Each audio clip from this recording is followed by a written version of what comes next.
اور مسلمانوں کا سال نیا سال محرم الحرام سے شروع ہوتا ہے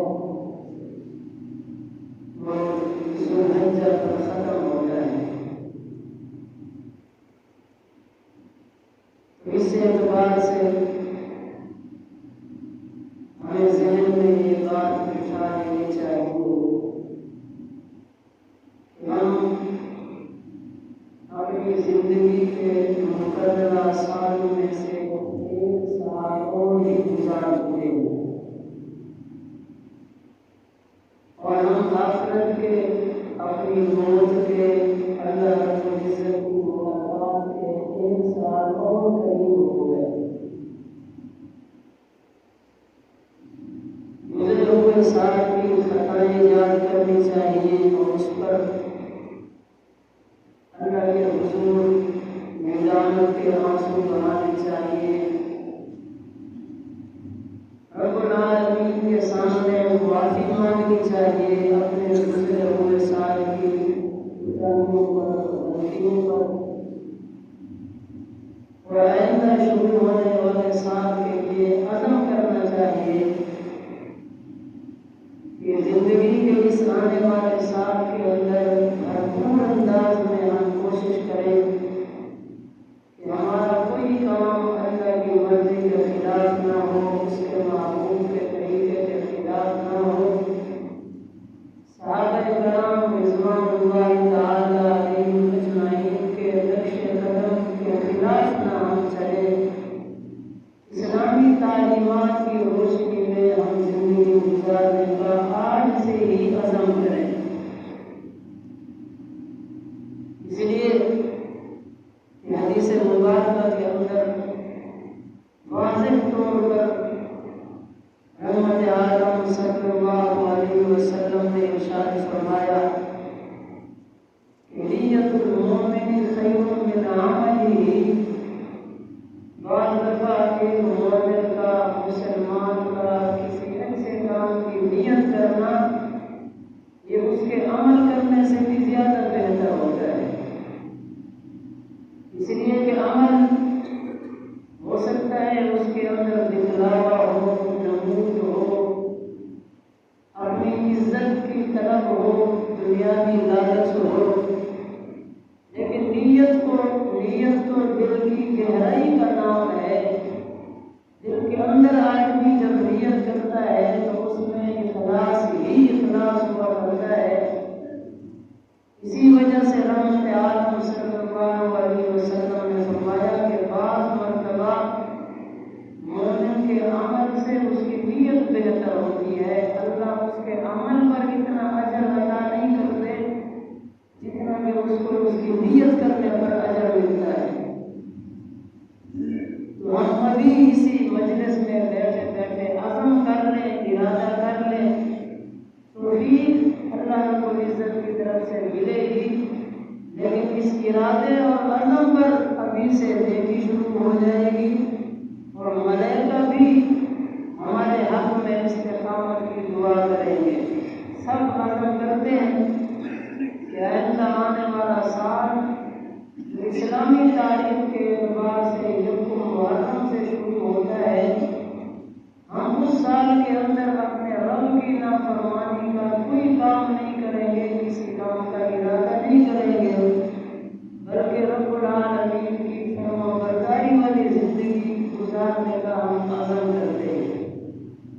اللہ ہمیں اس پر استقامت نصیب فرمائے۔ عزیز دوستو، انسان زندگی کے ہر موڑ پر آزمائش اور امتحان کے اندر مبتلا رہتا ہے، اور اللہ رب العزت کی عجیب حکمتیں ہیں، عجیب اثرات اور رموز ہیں جن سے ہر بندہ واقف اور مطلع نہیں ہو سکتا۔ مختلف انداز میں، مختلف افعال میں، مختلف حالات میں اللہ رب العزت اپنے بندے سے امتحان لیتے رہتے ہیں اور اپنے بندے کو کامیاب ہونے کی صورت میں اپنا قرب نصیب کرتے رہتے ہیں اور ناکامی کی صورت میں اپنی رحمت سے دوری اس کو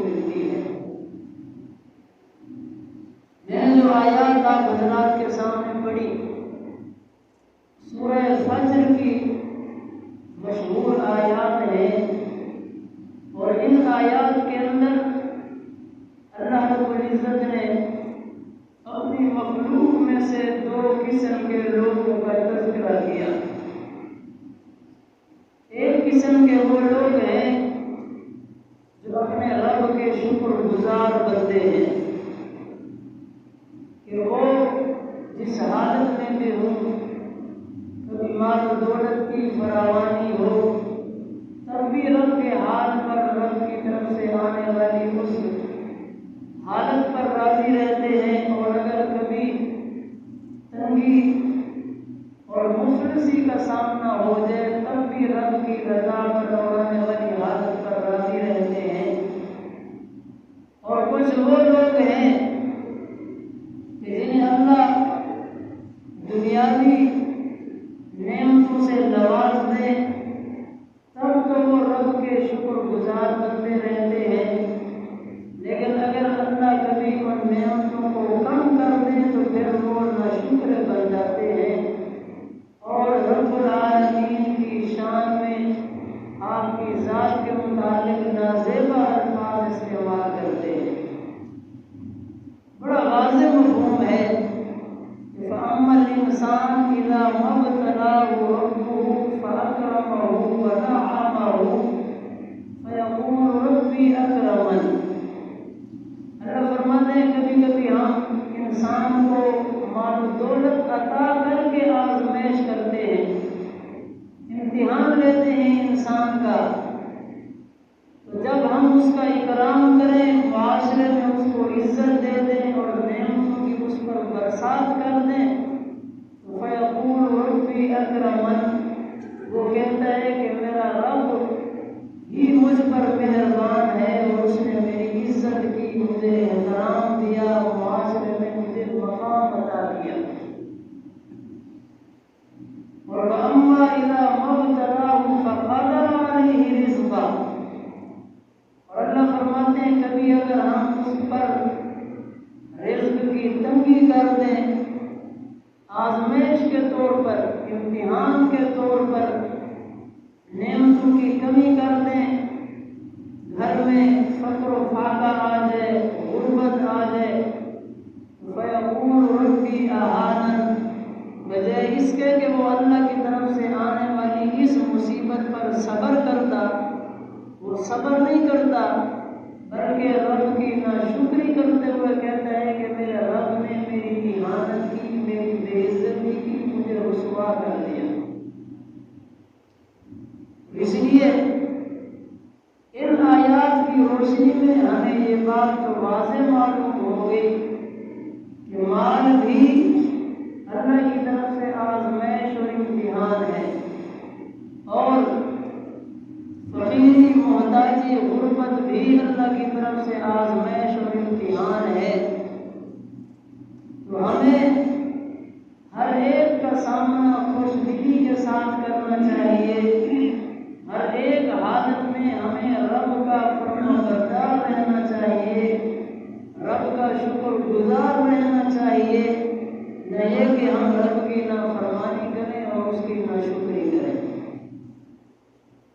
اور اللہ رب العزت نے نتیجہ بھی بتا دیا کہ المال والبنون زینت الحیات الدنیا، مال اور اولاد کی کثرت یہ صرف اور صرف دنیا کی زیب و زینت ہے، 4 دن کی زندگی کا سامان ہے، اور والباقیات الصالحات خیر عند ربک ثوابا وخیر عملا، اور نیک عمل، نیکیوں کی کثرت، نیکیوں کو جمع کرنا، فرمایا یہ چیز اللہ کے ہاں بہتر ہے، آدمی کو اسی کی وجہ سے آخرت میں اعلیٰ مقام ملے گا اور اونچا ٹھکانہ ملے گا۔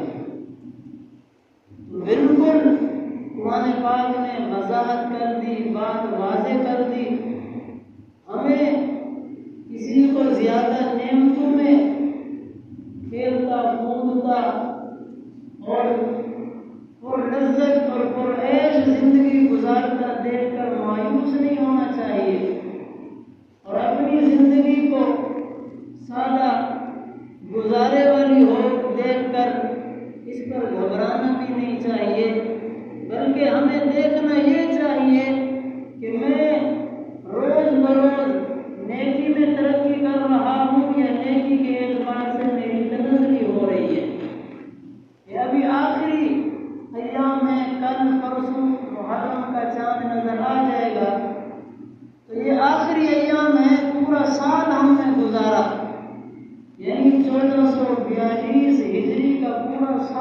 گزرا.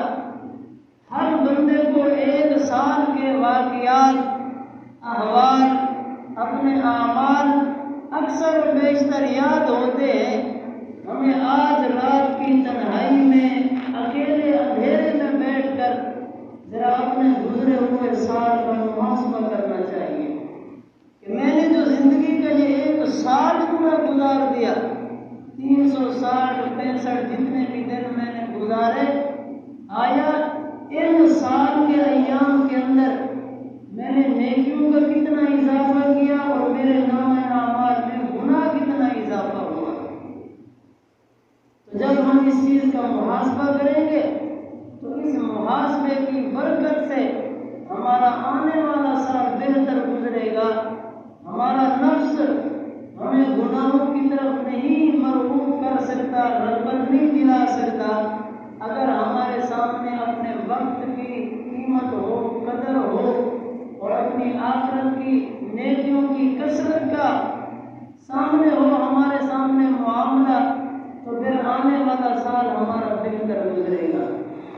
صحابہ کرام رضوان اللہ تعالی علیہم اجمعین کی سیرت کا جب ہم مطالعہ کرتے ہیں تو ہمیں ان کی زندگی میں نمایاں طور پر یہ بات نظر آتی ہے کہ صحابہ کا ہر لمحہ صرف اور صرف اسی بات کی حسرت میں گزرتا تھا کہ آنے والا میرا وقت صرف اور صرف رب کی فرما برداری میں گزرے اور نام اعمال میں نیکیوں کی کثرت کرتے ہوئے گزرے.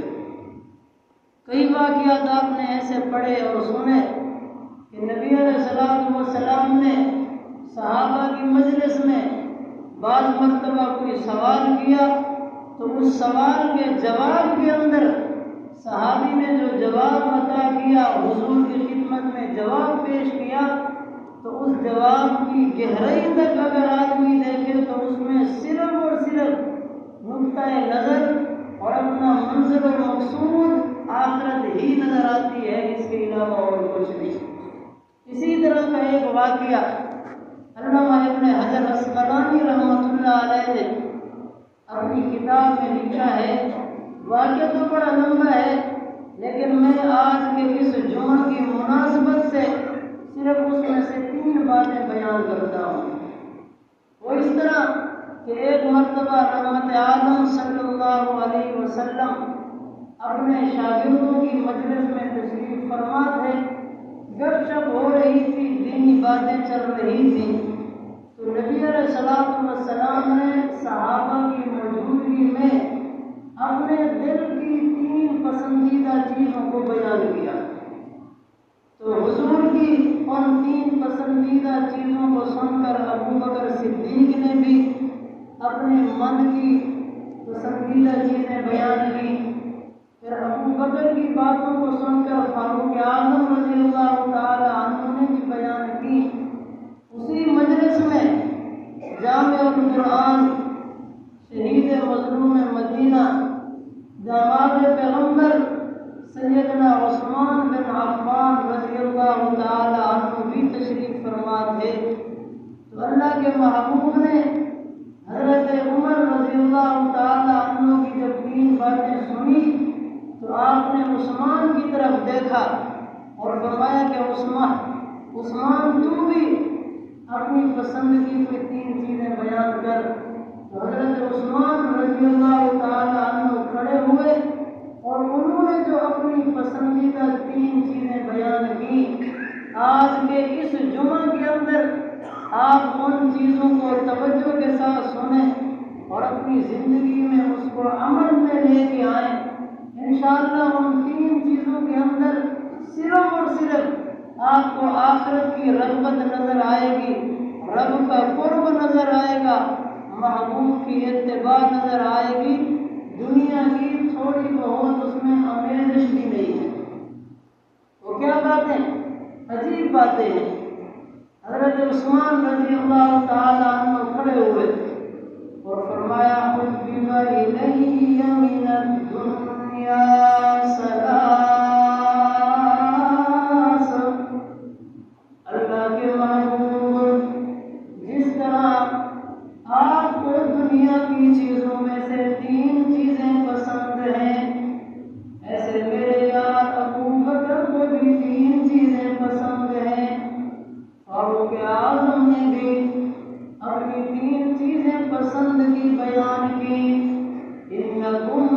صدقتم، پھر یقین تم سب نے سچی باتیں کی ہیں۔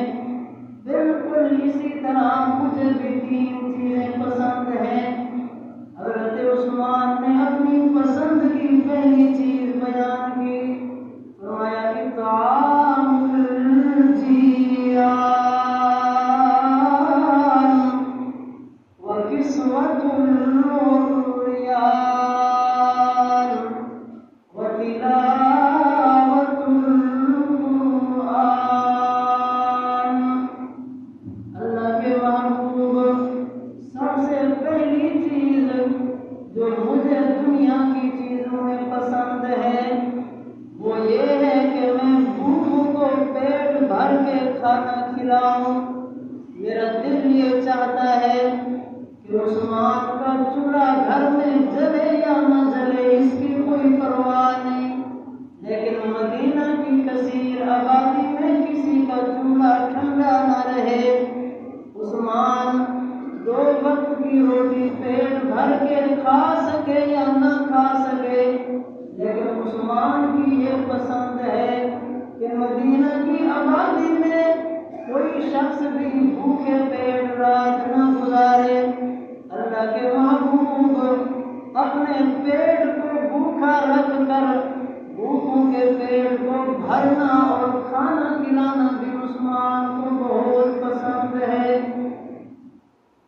اس لیے کہ رحمت عالم صلی اللہ علیہ وسلم کے شاگردوں کی اللہ نے اپنی طرف سے ایسی تربیت کی تھی، اللہ نے ان کی دلوں کی ایسی کیفیت بنا رکھی تھی، اللہ نے اپنے محبوب کے شاگردوں کی ایسی عجب رہنمائی فرمائی کہ ان کی زندگی میں اپنے آپ کو ترجیح دینا تو بالکل نظر ہی نہیں آیا کرتا تھا۔ اور ایک اور مقام پر رب العالمین نے خود قرآن مجید کے اندر صحابہ کی صفت بیان کرتے ہوئے فرمایا وَيُؤْثِرُونَ عَلَىٰ أَنفُسِهِمْ وَلَوْ كَانَ بِهِمْ خَصَاصَةٌ۔ صحابہ کی ایک صفت یہ ہے کہ وہ خود بھوکے پیٹ ہوتے ہیں لیکن اپنے بھائی کی فکر ضرور کیا کرتے ہیں۔ فضائل اعمال کے اندر آپ نے 2 عجب واقعے پڑھے ہیں، اکثر و بیشتر سننے میں بھی آتے ہیں۔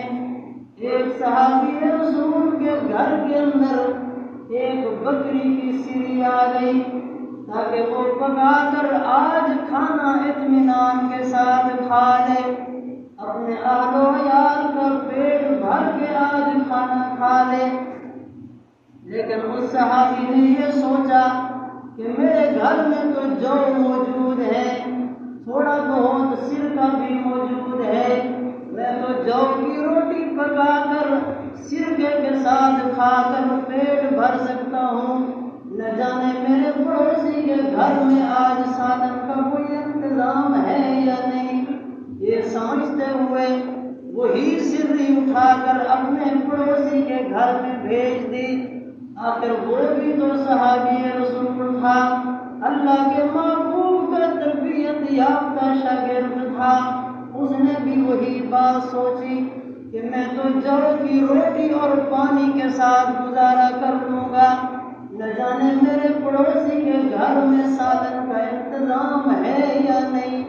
وہ سری اٹھا کر اپنے پڑوسی کے گھر میں بھیج دی، اس نے بھی یہی سوچا اور آگے روانہ کر دی۔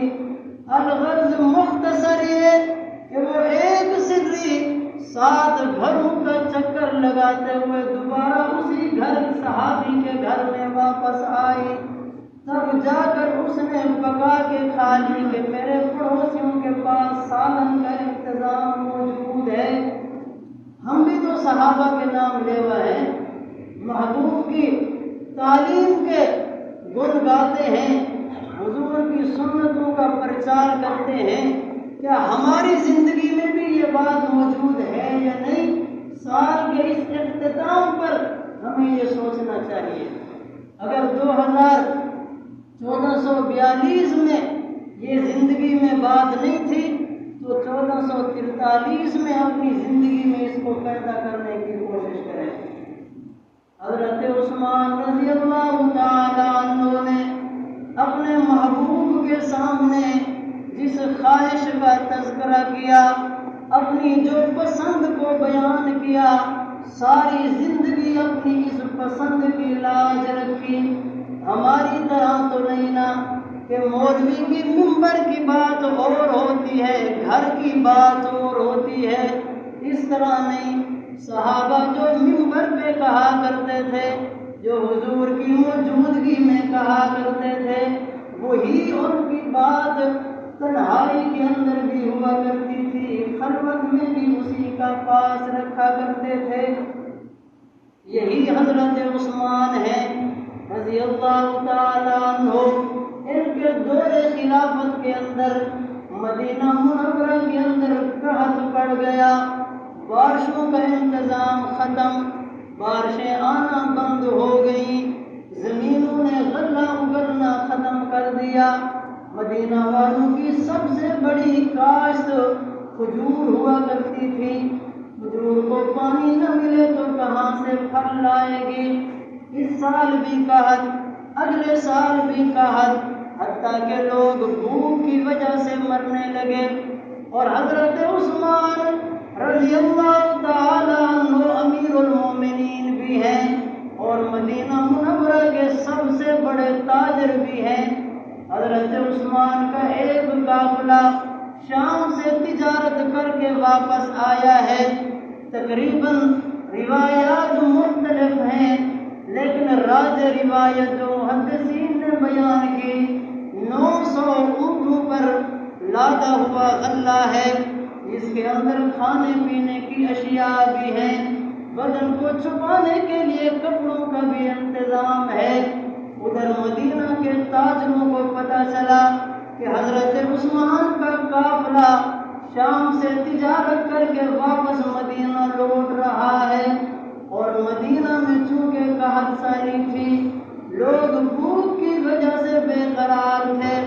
تاجروں کی تو یہ صفت ہوتی ہے نا، لوگوں کی مجبوری سے ناجائز فائدہ اٹھاتے ہیں، مال کی ذخیرہ اندوزی کر لیتے ہیں۔ انہوں نے یہ سوچا کہ مدینے میں قافلہ پہنچنے سے پہلے ہم حضرت عثمان سے جا کر اس مال کا سودا کر لیں، ان سے یہ مال خرید لیں، پھر کچھ دن مزید ان کی ذخیرہ کر کے جب لوگ بالکل مجبور ہو جائیں گے پھر مہنگے داموں لوگوں کو بیچیں گے، ہمارا نفع کچھ زیادہ ہوگا۔ مدینہ منورہ کے بڑے بڑے تاجر حضرت عثمان کی خدمت میں حاضر ہوئے اور عرض کی امیر المومنین، ہمیں خبر ملی ہے کہ آپ کا قافلہ شام سے تجارت کر کے مدینہ میں پہنچنے کے قریب ہے، ہم آپ کا تجارت کا مال خریدنا چاہتے ہیں۔ حضرت عثمان نے فرمایا اچھی بات ہے، میں بھی بیچنا چاہتا ہوں، بتاؤ کس طرح سودا کرو گے؟ تاجروں نے کہا حضرت ہم آپ کی 1 روپے کی چیز 2 روپے میں خریدنے کو تیار ہیں۔ حضرت عثمان نے فرمایا کم ہے، ریٹ کچھ زیادہ کرو۔ تاجروں نے کہا 1 کی چیز 3 روپے میں خریدنے کو تیار ہے، یعنی 1 پر 2 روپے نفع دینے کو تیار ہے۔ حضرت عثمان نے پھر اصرار کیا کہ کم ہے، مجھے اس سے بھی زیادہ ملتا ہے۔ تاجر حیران ہوئے، حتیٰ کہ 1 کی چیز 5 روپے تک خریدنے کو تیار ہو گئے، لیکن حضرت عثمان سودا کرنے کے لیے اب بھی راضی نہیں۔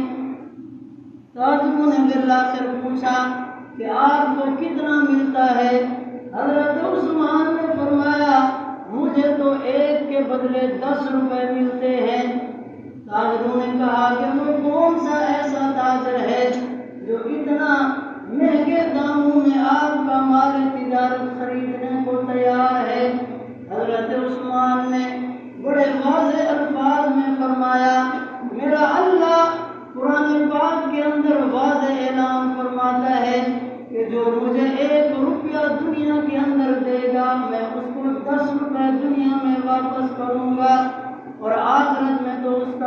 حساب نہیں۔ حضرت عثمان نے یہ بات کہتے ہوئے اپنے خادموں کو حکم دیا کہ میرے مال تجارت کا سارا سامان شام سے پہلے مدینہ منورہ کے تمام فقیروں مسکینوں کے اندر تقسیم کر دیا جائے، اس لیے کہ میں نے اپنے مال کا سودا اللہ سے کر لیا ہے اور وہی مجھے نفع دے گا۔ اسی پسند کو سامنے رکھتے ہوئے حضرت عثمان نے فرمایا کہ اطعام الجیعان، بھوکے لوگوں کو کھانا کھلانا بھی عثمان کی پسند ہے۔ حضرت عثمان نے شام کو یہ معاملہ کیا، رات ہوئی، اسی رات ایک صحابی رسول نے خواب دیکھا کہ اللہ کے محبوب سفید گھوڑے پر تشریف فرما ہے، عمدہ لباس زیب تن کیا ہوا ہے اور بالکل تر و تازہ شکل و صورت ہے، آپ گھوڑے کو دوڑاتے ہوئے کہیں جا رہے ہیں۔ اس صحابی رسول نے جلدی سے دوڑ کر اللہ کے محبوب کے گھوڑے کا راستہ روکا، گھوڑے کی لگام پکڑ لی خواب کے اندر اور عرض کی اللہ کے محبوب آپ کو ہم سے جدا ہوئے ایک لمبا عرصہ ہو گیا، ہم تو آپ کی زیارت کو بھی ترس گئے، تھوڑی دیر آپ رک جائیے نا تاکہ میں آپ کی جی بھر کے زیارت بھی کر لوں اور آپ سے کچھ باتیں بھی پوچھ لوں۔ اللہ کے محبوب نے خواب کے اندر اس صحابی سے فرمایا ابھی میں بہت جلدی میں ہوں، مجھے کسی اہم پروگرام میں پہنچنا ہے، راستے سے ہٹ جا۔ اس صحابی نے اصرار کیا اللہ کے محبوب کہاں پہنچنا ہے؟ اللہ کے محبوب کا جواب سننا، فرمانے لگے تجھے پتہ نہیں میرے داماد عثمان نے آج مدینہ کے بھوکوں کو کھانا کھلایا ہے، فقیروں پر اپنا مال خرچ کیا ہے۔ اس خوشی کے اندر اللہ نے میرے عثمان کا نکاح جنت کی ایک حور کے ساتھ کیا ہے اور رات جنت کے اندر عثمان کے اس ولیمے کا انتظام ہے جس میں تمام انبیاء کو بلایا گیا ہے۔ میں محمد بھی اپنے عثمان کے اس ولیمے میں شرکت کے لیے جا رہا ہوں، میرا راستہ چھوڑ دیجیے۔ کتنا بڑا انعام ہے بھوکوں کو کھانا کھلانا، حضرت عثمان کی بھی پسند ہے اور رسول اللہ صلی اللہ علیہ وسلم کی بھی پسند ہے۔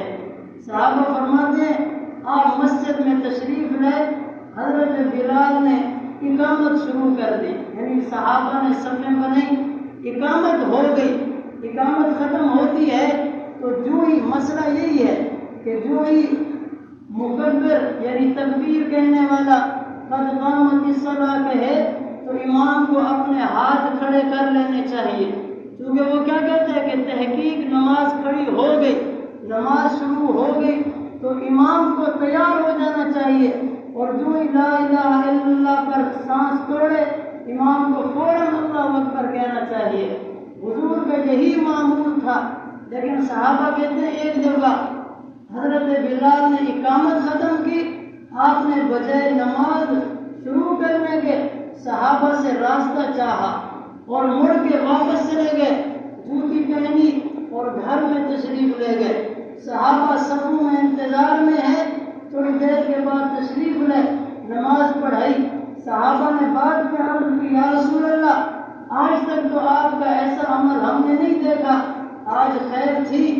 تو رسول اللہ صلی اللہ علیہ وسلم نے فرمایا میرے گھر کے اندر کچھ درہم باقی تھے اور میں جب مصلی پہ آیا تو میرے دل میں یہ بات آئی کہ محمد صلی اللہ علیہ وسلم تیرے گھر میں درہم باقی ہوں اور مدینہ کے اندر کوئی غریب غربت کی وجہ سے بھوک کے اندر مبتلا ہو تو تیری اس نماز کا کیا فائدہ؟ تو میں پہلے گیا ان درہموں کو اٹھا کر فقیروں کے سپرد کیے، اب آ کر میں نے نماز پڑھی۔ آپ جا کر ذرا آج بینک کے کیشیئر سے معلوم کرنا کہ میرے اکاؤنٹ میں کتنے پیسے پڑے ہیں اور اپنے اڑوس پڑوس میں دیکھنا کہ لوگ کتنے بھکاری بنے ہوئے ہیں۔ ہر جمعہ کیا 5 وقت کی نماز آپ کسی بڑے شہر میں جا کے پڑھیں، ہر نماز کے بعد مسجد میں 2-3 آدمی کھڑے ہو کے اپنا رونا روتے ہیں اور لوگوں سے چندے کی اپیل کرتے ہیں۔ مسلمانوں نے اپنے مال کو جمع کر لیا، صحابہ کی سیرت کو چھوڑ دیا، اس وجہ سے غربت دن بدن غریب بڑھتا جا رہا ہے اور امیر ترین ہوتا جا رہا ہے۔ اسلام ہمیں یہ تعلیم نہیں دیتا۔ اسلام کیا کہتے ہیں؟ نبی علیہ السلام نے 3 دفعہ فرمایا لا یؤمن، کوئی شخص مومن ہے ہی نہیں۔ صحابہ نے عرض کی یا رسول اللہ کون؟ فرمایا جو خود پیٹ بھر کے کھانا کھا کے سو جائے اور اس کے پڑوس میں کوئی غریب بھوک کی وجہ سے ساری رات بے قرار تڑپتا رہے، فرمایا اس کا مجھ پر بھی ایمان نہیں اور اللہ پر بھی ایمان نہیں ہے۔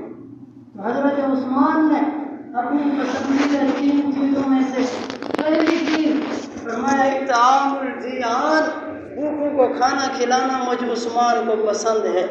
اور دوسری چیز میں مختصر کر رہا ہوں، وکسوۃ العریان، ننگے لوگوں کے بدن پر کپڑا پہنانا۔ کپڑا پہنانا بھی عثمان کو بڑا پسند ہے۔ واضح حدیث ہے ترمذی شریف کے اندر، نبی علیہ الصلوۃ والسلام نے فرمایا جو بندہ کپڑا خرید کر کسی غریب کو پہنا دیتا ہے، جب تک وہ کپڑا اس کے بدن پر باقی رہتا ہے اس وقت تک برابر ایک فرشتہ اس کے نامہ اعمال کے اندر نیکیاں لکھتا رہتا ہے۔ تقریباً غریب آدمی تو ایک سوٹ 8-10 سال بھی پہن لیتا ہے۔ اگر آپ کے 1800 سردیاں آ رہی ہیں، کوئی موٹا سا کپڑا، کوئی موٹا سا سوٹ خرید کے کسی غریب کو دے دو، وہ تو کئی سال چل جاتا ہے۔ تو آپ کے 1000 کے بدلے میں اگر 10 سال برابر فرشتہ نیکیاں نامہ اعمال میں لکھتا رہے تو یہ کوئی گھاٹے کا سودا ہے، کوئی نقصان کی بات ہے۔ حضرت عثمان نے فرمایا مجھے یہ چیز بڑی پسند ہے، کسوۃ العریان، ننگے لوگوں کو تلاش کر کے ان کو کپڑا پہناؤں، عثمان کی یہ پسند ہے۔ اور تیسری چیز، کھانا کھلانے والے تو بہت سارے مل جاتے ہیں، گھر میں روٹی پکی ہو، فقیر سے بخیل آدمی کیوں نہ ہو، اس وقت دروازے پر کوئی فقیر دستک دے دے تو وہ بھی اپنے بچے کو کہہ دیتا ہے ایک روٹی تھوڑا سا سالن اٹھا کے فقیر کو دے دے۔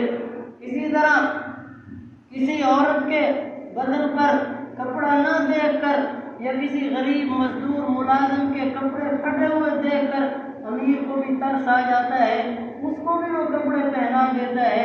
لیکن تیسری جو پسند ہے، اس پر جب سے موبائل آیا ہے مسلمانوں نے اس کو بالکل چھوڑ دیا ہے۔ وہ پسند کیا تھی؟ فرمایا وتلاوت القرآن، قرآن پاک کی تلاوت کرنا عثمان کو بڑا پسند ہے۔ یہ دعویٰ تھا حضرت عثمان کا کہ میری پسند قرآن کی تلاوت ہے، اور اپنے اس دعوے کو دلیل سے ثابت بھی کیا۔ یہی 18 ذی الحجہ مدینہ منورہ کے اندر جب ظالموں نے حضرت عثمان کو شہید کیا، تاریخ گواہ ہے حضرت عثمان کی جھولی میں قرآن پاک تھا، انہوں نے خنجر مارا تو حضرت عثمان کے بدن سے نکلنے والے خون کا پہلا قطرہ قرآن مجید کے اوراق کے اندر آج بھی محفوظ ہے۔ فَسَيَكْفِيكَهُمُ اللَّهُ، اس آیت پر حضرت عثمان کے خون کا قطرہ گرا ہے۔ اور بڑی عجیب بات ہے، قیامت کے دن مجاہدین کی، غازیوں کی، شہید ہونے والوں کی گواہی مختلف چیزیں دیں گی، لیکن عثمان وہ خوش نصیب شہید ہے جس کا گواہ قیامت کے دن قرآن مجید میدان محشر میں بن کے آئے گا۔ اللہ ہمیں حضرت عثمان کی تینوں پسندیدہ چیزوں کو اپنی زندگی میں اختیار کرنے کی توفیق نصیب فرمائے۔ وہ کیا ہے؟ میں پھر دوہرا رہا ہوں۔ پہلی چیز اطعام الجیعان، بھوکوں کو کھانا کھلانا، وکسوۃ العریان، ننگے لوگوں کے بدن پر کپڑا پہنانا، اور وتلاوت القرآن، کثرت سے قرآن پاک کی تلاوت کرنا۔ یہی ذی الحجہ کا بھی پیغام ہے، آنے والے محرم کا بھی پیغام ہے کہ مسلمانوں، زندگی کا 1 سال گزر گیا کسی سستی کے اندر، کسی غفلت کے اندر، وقت کو قیمتی بناؤ اور اپنے رب کو راضی کرنے کی کوشش کرو۔ اللہ ہمیں کہی ہوئی باتوں پر 100% عمل کرنے کی توفیق نصیب فرمائے۔ وما علینا الا البلاغ المبین۔